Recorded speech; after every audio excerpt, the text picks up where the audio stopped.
What's up, tribe? How you guys doing? Is it boom? Okay. What's up, tribe? How you guys doing? Go ahead and hit that subscribe button. I hope you like this video. This is going to be season 1, episode 2 of Marrying Millions. So, on this episode, okay, so we pick up with Gentile and Brian. Now, they're the couple in Vegas. He's the construction worker. She's the millionaire real estate broker. And we see that she's going out with her friends. And her friends are kind of, they're asking all the questions she should be asking. They're like, so what is, where does he live? What do you know about him? Do you know anything about his background? They were like, girl, you left him in your house by yourself. You don't even know where he lived. Like, you don't even know where to find him. If he does steal something from you, you don't know if that's his real last name. Like, you don't know anything about him, but you got him just chilling in your house by himself. And they were like, I mean, did you lock up your valuables? Like, and on one hand, it's like, but I can hear that it was out of concern. Like, I don't think any of it was out of any sort of malice or anything. I think it was just straight up out of concern. Like, listen, we don't know. You don't know anything about this man. You've given him free reign to your house. You've given him everything. He's been in your house. You've never, like, it's ridiculous that you've never even been to this man's house. Like, that is just ridiculous. That don't even make no damn sense.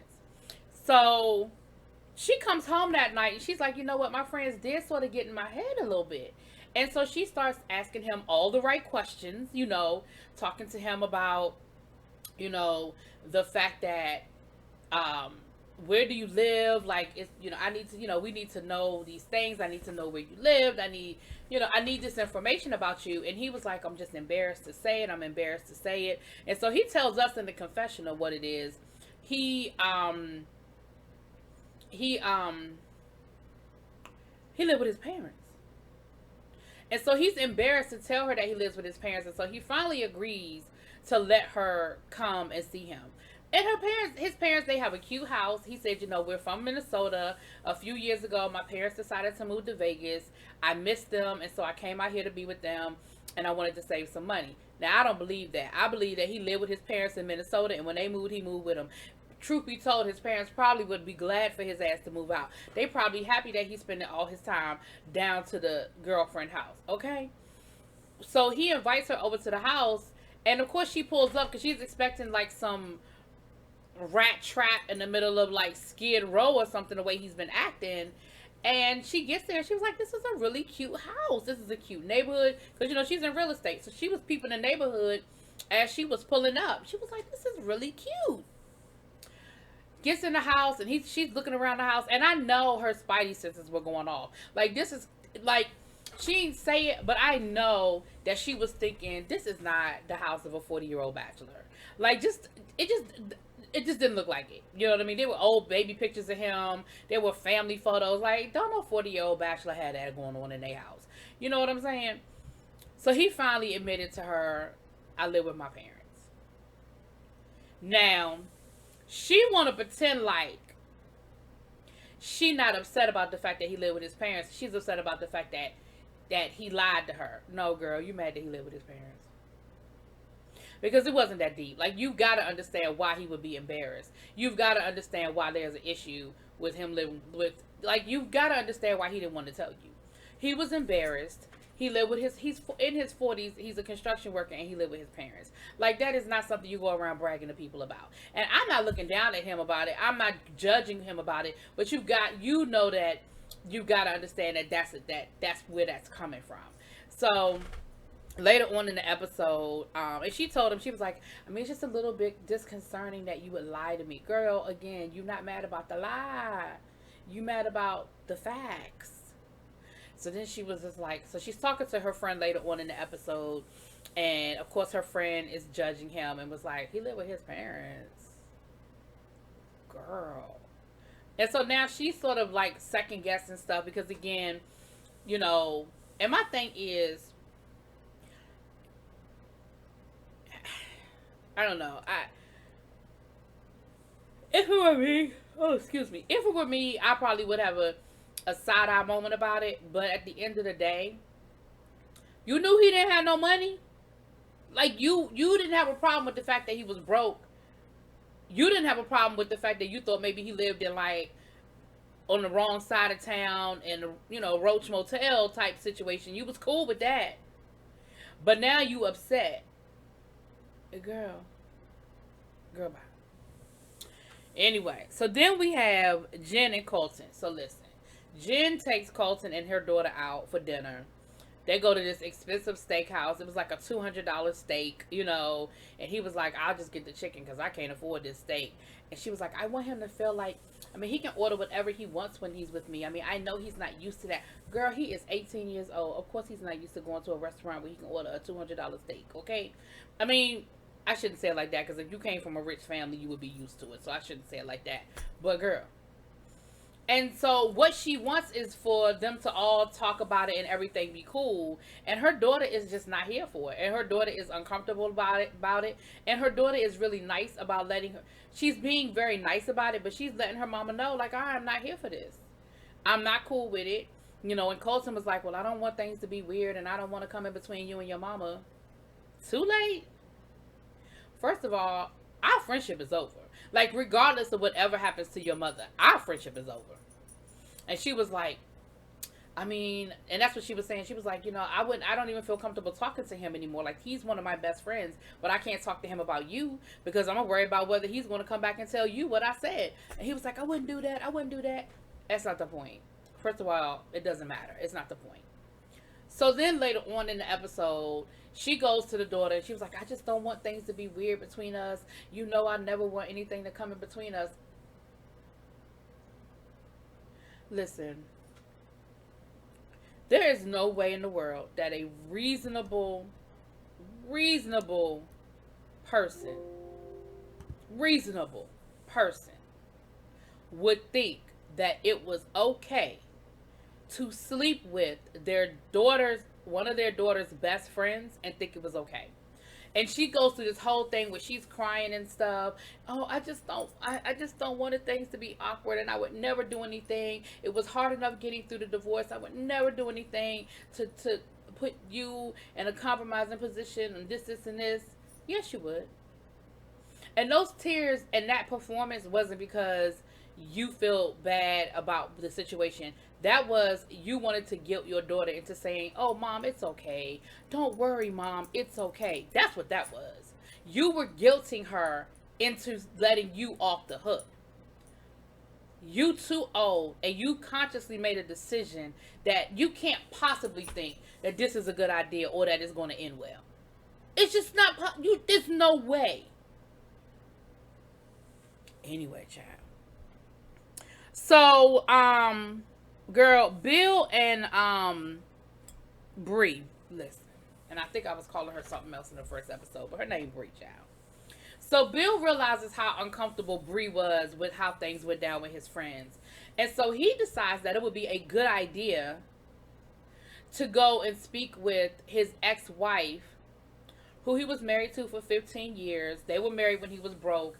And so, of course, when they got divorced, she probably got a good little chunk of change from him because she looked like she is living pretty good. She is very influential in the circles of Dallas, in the social circles of Dallas. And we found out about their story was that he cheated on her, honey. And that, she said, I was with him when he was broke. And this is how you know what you about to deal with her, because she identifies herself as the original wife. She says, I am the original wife. So you already know what you're getting from her. So he calls her, asked her to come over to the house. He said, it took a really long time before we became friends again. And in my mind, I'm like, you sure y'all friends? Or did she just tolerate you because, you are who you are now, and it probably works well for her? Child, we found out that they have 3 children. The oldest is 34, I think. The youngest is 27. All girls, but you dating this 21-year-old. And so he wants her to talk to Bree about what she needs to do to try to get Dallas society to accept her. And then he wants them to be friends because she's so influential in Dallas society that people will kind of be like, oh, well, if the ex-wife is okay with it, she must be cool. Like, that's in his mind what he's thinking. So she gonna say to him point blank, she said, you know what, if you ask me to do it, I'll do it. But I really don't want to go through all of this just for you to drop her next week and decide that you want to move on to something else. I said, oh,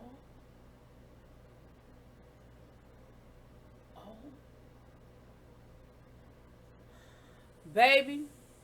So Bill tells Bree about the conversation and about his idea, and she was like, "Do you not see what's wrong with this whole scenario?" She was like, "You want?" She said, "So basically, what you're saying is that people will be like, oh, well, if she's friends with her, then I guess she's okay." She was like, "Do you not understand how that's making me feel?" She said, "But I tell you what, I'll do it. If that's what you want me to do, I'll do it." So she ends up going out with the ex-wife, right? That woman showed up just to be a mean girl. She showed up just to be a bitch and to make Bree feel like shit. She's telling her, well, listen, no one is going to accept y'all together because you are a child. I mean, look at you. You're a child. You don't know anything. She just kept calling her, you're a child. And then she said, I mean, and then of course nobody's going to accept you because they know all about Bill. And she was like, what's that supposed to mean? She was like, Bill, well, I mean, he's a hoe. Well, she said he's a cheater. I'm saying he's a hoe. And she was like, she said, well, he was on a date last week with somebody else. I said, you showed up just to be a mean girl. Because that was rude. You don't know that girl like that. Y'all ain't friends. So you're not doing it out of concern. You're not doing it because you care about her. You're doing it to make her feel bad and to embarrass her. That is why you're doing it. Whether it's true or not. So then, of course, Bree was like, well, listen, I don't have no incentive to believe you because we're not friends. And in that moment, I was proud of Bree because she didn't give that woman what she wanted. Now, whether she is going to walk out that restaurant and break down in the car, right? She didn't give that woman what she wanted. She said, well, I don't have any reason to believe you. She said, Bill earned my trust. It wasn't given to him. He earned it, and I trust him. And until he gives me reason not to, I don't have no reason to listen to what you're saying. She was like, and where did you get this from anyway? Well, I have friends who have seen him out and about. She said, okay, well, I don't know them friends, and they not my friends. So I was proud of her. I said, you know what? That was a very mature response. But that woman wanted a reaction out of her. And I'm glad that she didn't give her that. I'm glad she didn't give her what she was looking for. But girl, that woman is messy, messy. Now, we were introduced to a new couple in this episode. We have Megan, who's 25, and Sean, who's in his 30s. Megan is from California. She grew up, she said her dad was a firefighter, her mom was a teacher. So she had a little middle class, childhood. She went to UCLA, graduated. She said, I was broke. I was a poor college student. I shared an apartment with 3 other people. She was like, we had cockroaches in the bathroom and this, that, and the other. She met Sean. Now, Sean is the heir to a publishing tycoon type situation. He said he traveled the world. He said he had gone through 2 passports by the time he was 10 years old. His grandfather started the company, and he's the 3rd generation. And he went to college and everything, and the expectation is that, that's what he's going to do is run the company. They met because she applied to be his assistant. And then he asked her out on a date. She said on the first date, he picked me up in this BMW sports car, took me to the airport. We got on a helicopter and flew around Los Angeles. Like, that was the first date. She was like, a couple of weeks later, I was moving out of my cockroach-infested apartment into his, mansion. And, baby, she sealed the deal because she had a baby, okay? SJ the 4th, okay?